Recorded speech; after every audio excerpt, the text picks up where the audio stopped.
Hello students, अपन जो topic था अपने पास में, टॉपिक बोलो या फिर यूनिट बोलो, एक ही चीज़ है। उस टॉपिक में अपन थ्योरम कर चुके थे, यानी यूनिट नंबर 2 के अपन थ्योरम कर चुके थे। आज अपन कॉम्प्लेक्स इंटीग्रेशन के केवल क्वेश्चन सॉल्व करेंगे, यानी कॉम्प्लेक्स। तो टॉपिक जो हमारे पास में है, एक थ्योरम और बची हुई है, वो भी कराऊंगा, लेकिन पहले क्वेश्चन देख लेते हैं। कॉम्प्लेक्स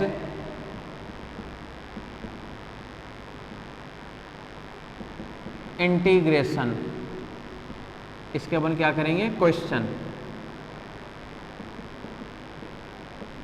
कॉम्प्लेक्स इंटीग्रेशन के अपन क्या करेंगे, क्वेश्चन करेंगे कि अपन कॉम्प्लेक्स इंटीग्रेशन के जितने भी क्वेश्चन होंगे अब सॉल्व, उन सबको अपन सॉल्व करेंगे। क्लियर है?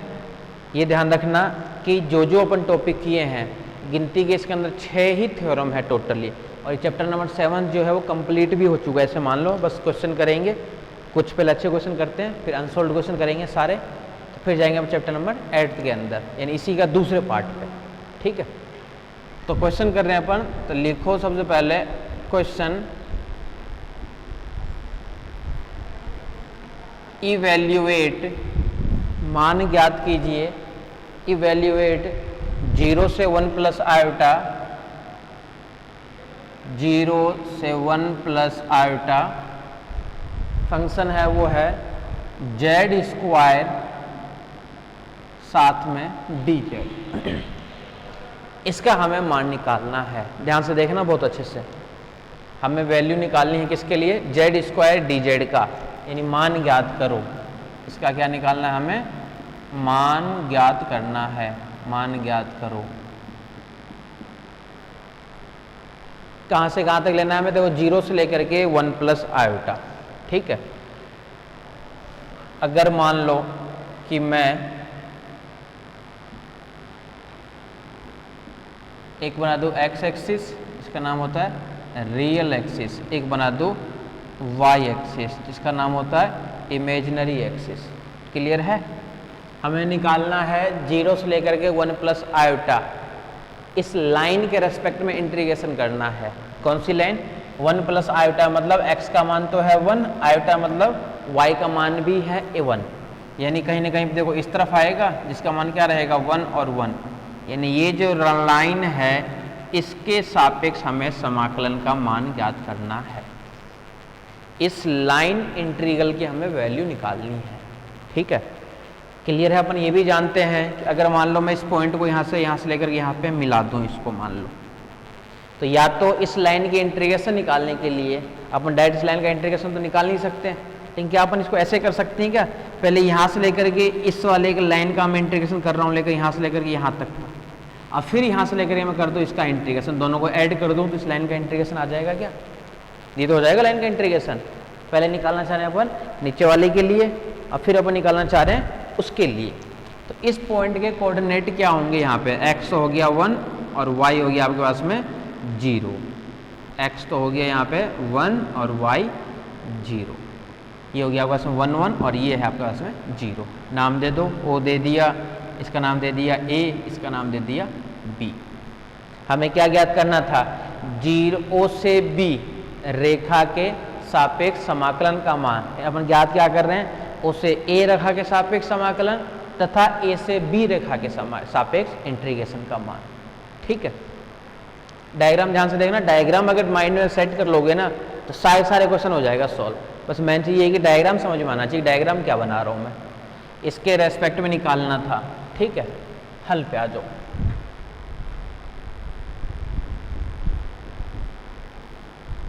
सॉल्यूशन पे आ जाओ। माना लेट एफ जेड बराबर जेड स्क्वायर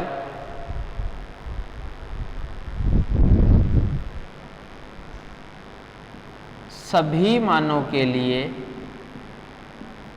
सभी मानों के लिए एफ जेड बराबर जेड स्क्वायर सभी मानों के लिए विश्लेषिक है, विश्लेषिक है। That means F Z is differentiable,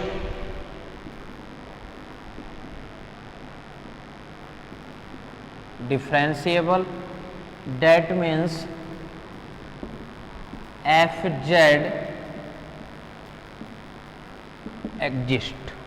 ठीक है, अब आ जाओ इधर से।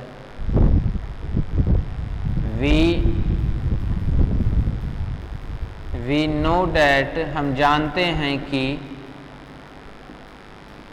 z बराबर होता है x प्लस आयोटा y। ठीक है, और dz निकालोगे तो dz बराबर होता है dx plus iota D of y। ठीक है, we have to prove that, हमें ज्ञात करना है, हमें O से B, OB के सापेक्ष समाकलन ज्ञात करना है, ज्ञात करना है। इसके रेस्पेक्ट में इंटीग्रेशन की वैल्यू फाइंड करनी है, समाकलन ज्ञात करना है। अतः हम जानते हैं कि, हम जानते हैं कि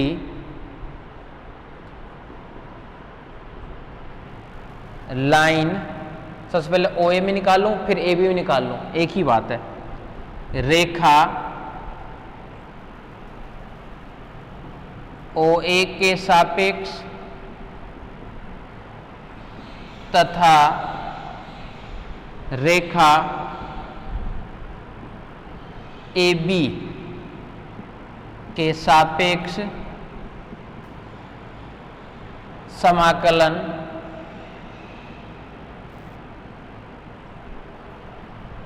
ज्ञात करके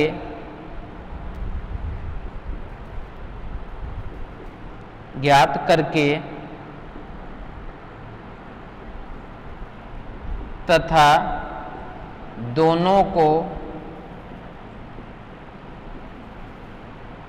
जोड़ने से हमें OB लाइन के रेस्पेक्ट इंटीग्रेशन प्राप्त होता है, इंटीग्रेशन प्राप्त होता है।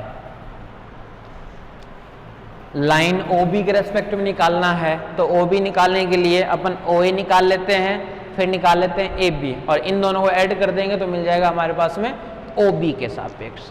ठीक है, क्लियर है?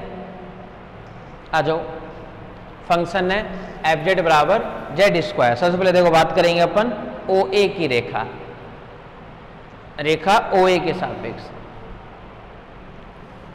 1 प्लस आयोटा जेड स्क्वायर। अच्छा इधर ही लिख देता, कोई बात नहीं। फंक्शन ये है, फंक्शन ध्यान रखना, 0 से 1 प्लस आयोटा जेड स्क्वायर और साथ में डी जेड, ये है फंक्शन एफ जेड बराबर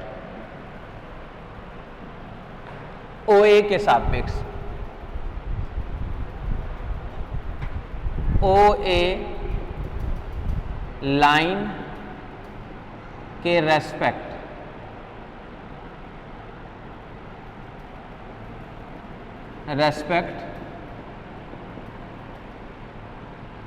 समाकलन का मान। OA के रेस्पेक्ट अपन निकाल रहे हैं, ठीक है? तो OA के रेस्पेक्ट जब निकालोगे तो ये रियल एक्सिस पे है, इट मीन्स इमेजिनरी पार्ट होगा इसके अंदर 0। इट मीन्स z बराबर क्या होता है x plus iota y। OA के सापेक्ष काल्पनिक भाग 0, सिंस y बराबर 0 देन z बराबर x। क्यों होगा z बराबर x, y बराबर 0, ये समझ में आ गया ना। रियल लाइन है तो y तो 0 ही रहेगा यहाँ पे, तो z बराबर x, तो d ऑफ z बराबर क्या निकल जाएगा यहाँ से, d ऑफ x। देन 0 से लेकर के लिमिट, y तो 0 है, x तो चेंज हो रहा है, 0 से लेकर के 1, x में तो निकाल रहे हैं, 0 से 1 z स्क्वायर, तो z स्क्वायर मतलब क्या मिल गया, x स्क्वायर और फिर साथ में d of x equals to, ये बन जाएगा एक्स क्यूब बाई 3, 0 से 1 बराबर 1 अपॉन में 3, इसका नाम डाल दिया 1 नंबर। ध्यान से देखते रहना, समीकरण नाम डाल दिया इसका 1 नंबर, ठीक है। अब आ जाओ फिर से, लाइन ए बी के रेस्पेक्ट रेखा, कई लोग एक साथ में निकाल देते हैं, ये प्लस ये, ठीक है, फर्स्ट क्वेश्चन कर रहे हैं अपन इसलिए अलग अलग निकाल रहे हैं। रेखा ए बी के अनुदिश समाकलन, समाकलन ए बी के अनुदिश समाकलन, देखो दूसरा मान क्या रहेगा, ये निकालोगे तो x वाला पार्ट 0 रहेगा, क्या मिलेगा, देखो z बराबर क्या था, x plus iota y, z बराबर x plus iota y, x की जगह तो क्या आ जाएगा 1, x इक्वल टू तो आ जाएगा 1, ये समझ में आ रहा है नहीं क्या लिखना चाह रहा हूं, ये पुट x की जगह तो 1, क्योंकि इसमें जा रहा है नहीं, y में जा रहा है, तो x भी तो है, x इक्वल टू तो 1, x इक्वल टू तो 1, y जो है वो चेंज हो रहा है क्योंकि हमें इस पे तो निकालना ही है, तो y जो है वो y रहेगा। देन z बराबर जैसे x1 रखोगे तो z बराबर क्या मिलेगा 1 प्लस आयोटा y, dz बराबर क्या मिलेगा आयोटा dy, लिमिट आ जाओ, x तो सेम है, जो चेंज होगा उसी की तो लिमिट लगेगी।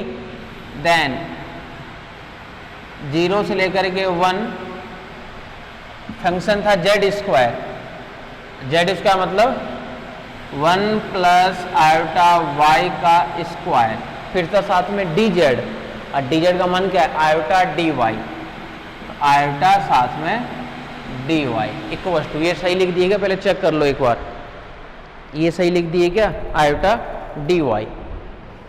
इसको हम सॉल्व करके क्या लिख सकते हैं 1 प्लस आयोटा y का होल क्यूब, चलो नीचे लिख देता हूं इसको थोड़ा सा साफ करके,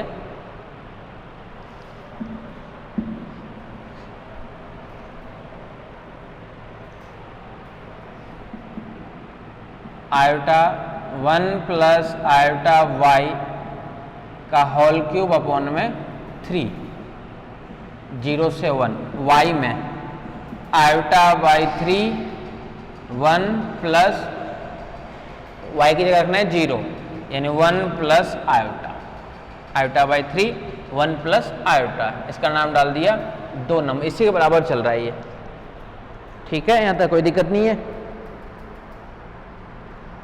कोई दिक्कत नहीं है।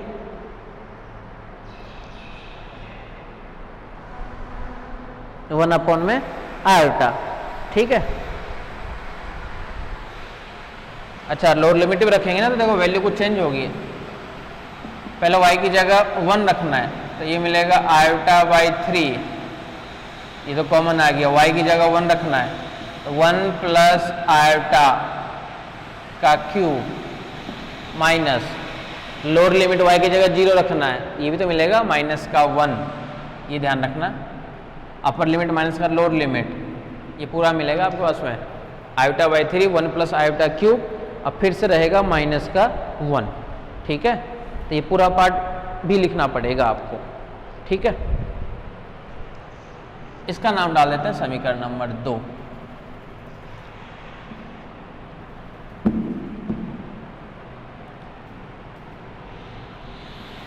Now we adding equation 1 and equation 2, then we get integration, इधर वाला हो गया, क्या मिल जाएगा, integration Z square F Z 0 से 1 plus iota equals to 1 number है 1/3 plus iota by 3 1 plus iota cube minus 1, ये आंसर है। इसको और सॉल्व करना चाहते हो तो सॉल्व कर सकते हो। 1/3 पूरे में से बाहर, यानी 1 प्लस आयोटा, 1 प्लस आयोटा का होल क्यूब माइनस का 1, -1 प्लस 1 भी कैंसिल हो गया, लो -1 प्लस 1 भी कैंसिल, यानी 1 iota by 3 1 plus iota cube,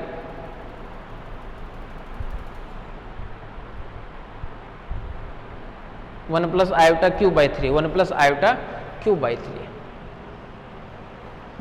ठीक। और सॉल्व कर लेना, सॉल्व कर सकते हो तो 1 प्लस आयोटा क्यूब बाई 3 पूरे सॉल्व करो तो ये आएगा 1 प्लस आयोटा क्यूब अपॉन में 3। अब तो इंटीग्रेशन का मान निकालना है बस, तो ये तो कैलकुलेशन करना है। 1 प्लस आयोटा जेड स्क्वायर और साथ में एफ जेड, समझ में आया। इसी टाइप से हमें सारे के सारे क्वेश्चन को सॉल्व करने हैं, इसी टाइप से हमें सारे के सारे क्वेश्चन को सॉल्व करने हैं। सॉल्व करने का सभी में यही तरीका लगाना है, सभी क्वेश्चनों में, ठीक है। आ जाओ नेक्स्ट क्वेश्चन पे।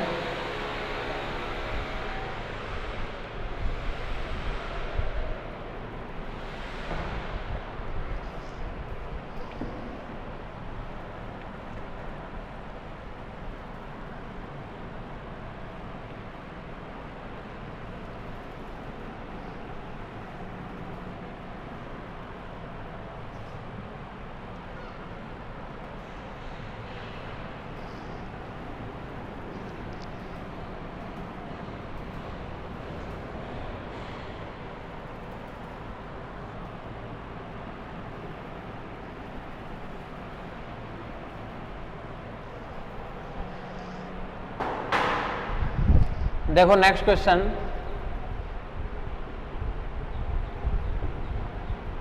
इवैल्यूएट मान ज्ञात करो या कीजिए। इवैल्यूएट इंटीग्रेशन क्या है, integration C Z square plus 3z plus contour है, ये डायरेक्ट ही, सी मतलब contour, Z square plus 3z और प्लस का Z square 3z plus 2dz plus का 2dz प्लस का 2 और फिर साथ में d ऑफ z। कंटूर, इसका मान हमें फाइंड करना है, इसकी वैल्यू हमें फाइंड करनी है। इसके लिए और क्या दे रखा है, where C is the arc of the, where C is the arc of the, where C is the arc of the, जहां C चक्रज x बराबर a थीटा प्लस x बराबर a थीटा प्लस क्या माना है, x बराबर a theta plus sine theta, y equals to, y का मान क्या दे रखा है, a 1 minus cos theta, a 1 minus cos theta, y बराबर है 1 माइनस कोस थीटा का बिंदुओं 0 0 तथा बिटवीन द पॉइंट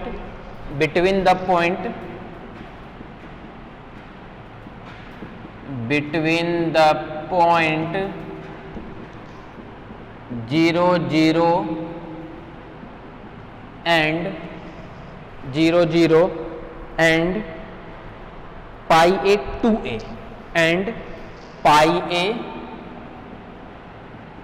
और साथ में 2a, ये क्वेश्चन दे दिया आपके सामने।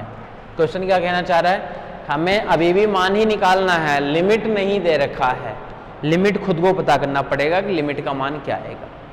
आगे लेकिन कंडीशन दे दिया कि इसकी डायग्राम कैसे बनेगी, तो डायग्राम के लिए कंडीशन दे दिया कि दो आर्क है, एक तो x बराबर है ये और y बराबर है ये, 0 0 पॉइंट से लेकर के पाई a और 2a इस पॉइंट तक हमें देखना है। फिर से वही चीज है, ये तो है आपका में x एक्सिस और ये है y एक्सिस। ये पॉइंट है वो दे रखा है क्या आपका में 0 और 0, इसका नाम दे दिया O। 0 0 से कहाँ पे जाना है, पाई a और 2a, तो पाई a और 2a कहीं ना कहीं मान लेता हूँ कि यहाँ पे है पाई a, 2a। इसका डायग्राम चाहिए आपको कि x बराबर ये, जब x और y का मान ये हो तो इसका जो कर्व बनता है वो इस टाइप का कर्व बनता है आपके पास में। ये आपको ध्यान ही रखना पड़ेगा, इसका जो कर्व बनता है आपके पास में वो इस टाइप का कर्व बनेगा एज इट इज। अब फिर से वही चीज है, हमें इसके अलोंग निकालना है इंटीग्रेशन का मान। तो बोला अपन इसके अलोंग क्यों निकाले, बोले इसको मिला दो ना, नीचे कहाँ दिक्कत आ रही है, बोले इसको मिला दो, यहाँ से लो मिला दिया। हमें निकालना था उसके अलोंग, बोले मिला दो इसको। बोला अब इसके पॉइंट का कोऑर्डिनेट बताओ, बोले कोऑर्डिनेट क्या बताऊं, 0 ये पाई ए पे मिल रहा है, तो क्या मतलब हो गया कि पाई ए और 0 इसका कोऑर्डिनेट क्या हमें नहीं पता, क्या आराम से पता है। बोला कि अब क्या फिर से वही करेंगे, पहले इसके अलोंग निकालेंगे अब फिर निकालेंगे उसके अलोंग। बात वही है, बराबर ही है, बात तो वही है ना।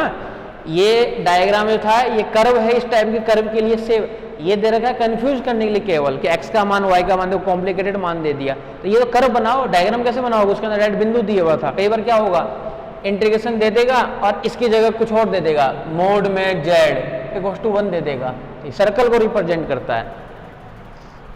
तो वो सब कंफ्यूजन करने दे रखा है, इसके भी क्वेश्चन करेंगे अपन, ठीक है। तो यही दे रखा है कि इस टाइप का, जरूरी नहीं इस टाइप का, थोड़ा सा ऊपर नीचे भी हो सकता है। हमें तो मेन मकसद क्या है, हमें सबसे पहले इसके लिए निकालना है, यानी O, फिर से इसका नाम दे दिया A, इसका नाम दे दिए B। अपन OA के लिए निकाल लें और फिर निकाल दें AB के लिए, सारे लिमिट वगैरह सब कुछ मान आ जाएगा, ठीक है। हमें तो इस वक्र के अनुदिश मान ज्ञात करना था, इस वक्र के समाकलन का मान ज्ञात करना था, ठीक है। देखो इधर ध्यान से देखना,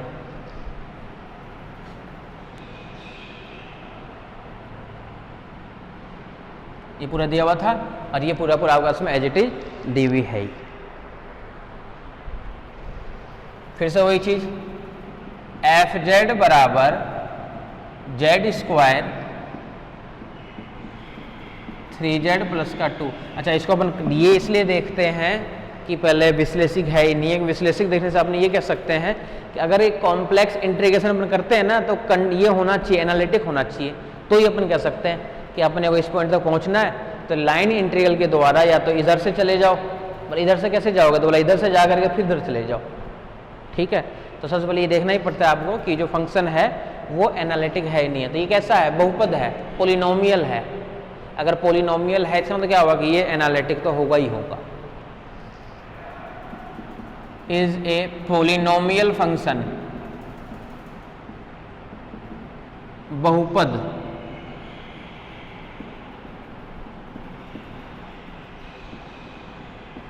फलन है, अतः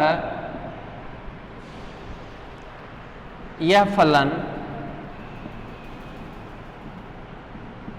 सर्वत्र विश्लेषिक होगा। यह फलन सर्वत्र विश्लेषिक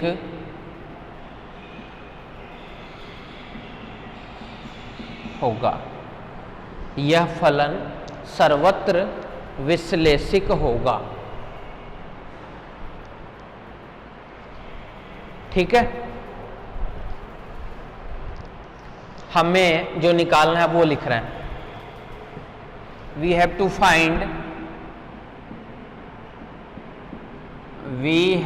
find line integral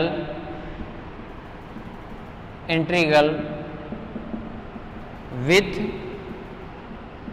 respect OA it means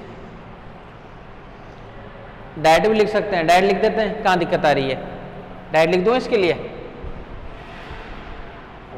and इसी में लिख देता हूं line integral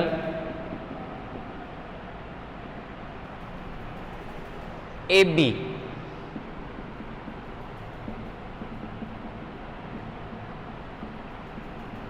with respect line integral with respect OB and adding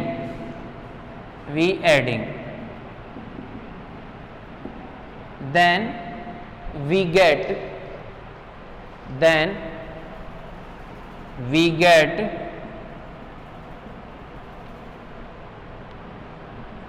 contour z square plus का 3z प्लस का 2। अब देखो पहले OA की बात कर रहे हैं अपन,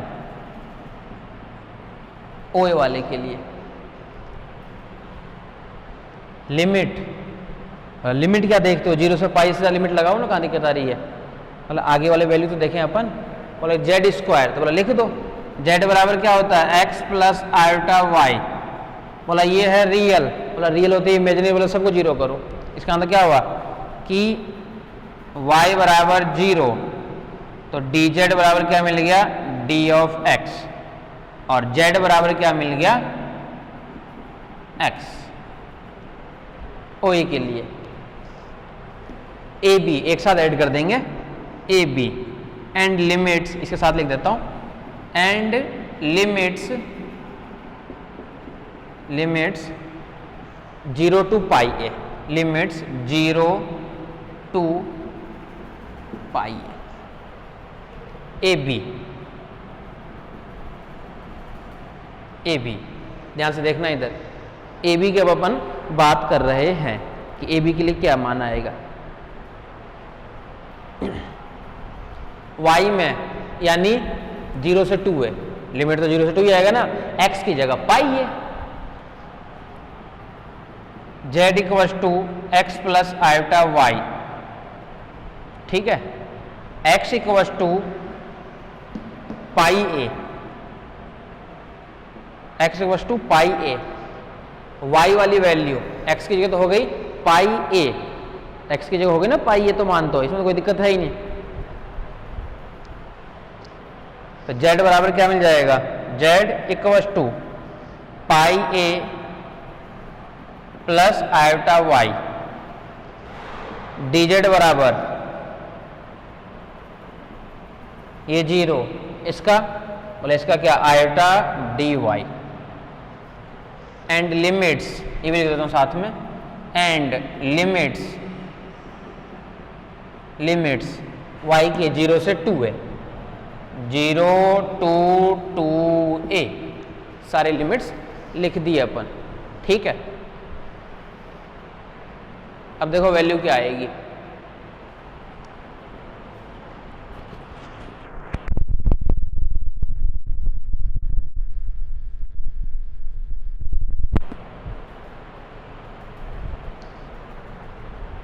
ठीक है।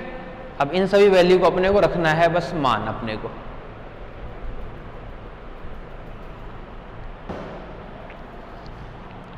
ये इसकी लिमिट क्या आ जाएगी 0 से ये, और x का मान ये है, तो लिमिट से क्या निकलेगा आपका इसमें 0 टू 2a, ठीक है। अब ये सारे वैल्यू अपने इसके अंदर पुट कर देते हैं फंक्शन के अंदर, तो देखो मान क्या आएगा, फंक्शन के अंदर अपन अब क्या कर रहे हैं, पुट कर देते हैं इन मानों को, देखना इधर ध्यान से, फंक्शन क्या है, contour z square plus 3z plus का 2, z स्क्वायर 3z प्लस का 2, साथ में dz इक्वल्स टू, नीचे लिख देता हूं, एक लिमिट्स क्या है पहले के लिए 0 टू पाई ए, x के लिए 0 से लेकर के पाई ए, और dz का मान देखो क्या मिलेगा अपने पास में,